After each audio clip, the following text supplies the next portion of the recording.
നിതിൻ ഇങ്ങനെ ചെയ്യുമെന്ന് നിങ്ങൾ കരുതുന്നുണ്ട്? ആത്മഹത്യ ചെയ്യുമെന്ന് കരുതുന്നുണ്ട്?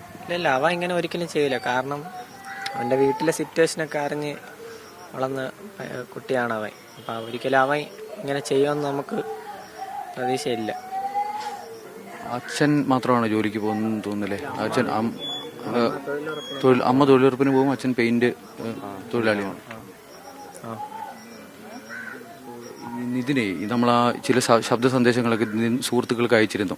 അതിൽ നിതിൻ നല്ല ധൈര്യത്തോടു കൂടിയാണ് പെരുമാറുന്നത്. പക്ഷെ അങ്ങനെയുള്ളൊരു നിതിൻ ആത്മഹത്യ ചെയ്തു എന്നുള്ളൊരു വാർത്ത കേൾക്കുമ്പോൾ അത് വിശ്വസിക്കാൻ പറ്റുന്നുണ്ടോ? ഒരിക്കലും പ്രതീക്ഷിക്കാതെയൊന്നും സംഭവം നടന്നത്. അങ്ങനെ എടുത്താടിയൊന്നും ചെയ്യണ പയ്യനല്ല, കൊച്ചിലോട്ട് അറിയാന്നുള്ളതാണ്. പെട്ടെന്ന് ഇത് അറിഞ്ഞപ്പോൾ ഞെട്ടിപ്പോയി. ആ തലേദിവസം വരെ വീട്ടിൽ വിളിച്ച് ചേച്ചിയുടെ കൊച്ചിന്റെ ബർത്ത്ഡേ ആയിരുന്നു, അന്നും സംസാരിച്ചിട്ടൊക്കെ പോയാണ്, വീഡിയോ കോളൊക്കെ വിളിച്ചേട്ടന്മാരെയൊക്കെ. എന്നിട്ട് പെട്ടെന്നാണ് അറിഞ്ഞത് ഇങ്ങനെ സംഭവമായിരുന്നു. അവൻ ഫുൾ ടൈം പഠിപ്പും കാര്യങ്ങളൊക്കെ ആയിട്ട് നടക്കണ ഒരു പയ്യനായിരുന്നു, പ്രതീക്ഷയിലോട്ട്.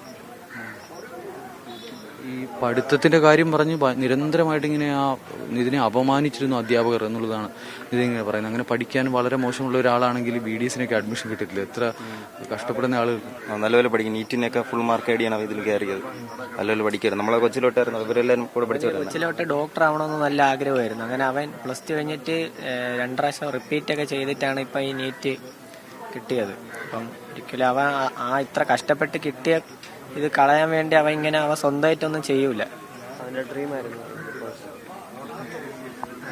നിതിൻ നാട്ടിൽ വരുമ്പോഴൊക്കെ അവിടെ പഠിക്കാൻ പോയതിനു ശേഷം തിരിച്ചു വരുമ്പോഴൊക്കെ കാണാറുണ്ടായിരുന്നു. അവൻ പോയിട്ട് 5 മാസമല്ല ആയിരുന്നു. ഇടയ്ക്ക് ഇവിടെ കൊണ്ടായിരുന്നപ്പോൾ അവന്റെ അമ്മയെ ഞാൻ കണ്ടായിരുന്നു. അപ്പം ആന്റി ഇങ്ങനെ പറഞ്ഞു, ഇങ്ങനെ അവൻ ഇവിടെ ഉണ്ട്, എപ്പോഴും പഠിക്കും, വീട്ടിൽ തന്നെയാണ്, ഒരിടത്തും പോവില്ല, എപ്പോഴും അങ്ങനെയാണെന്ന് പറഞ്ഞു.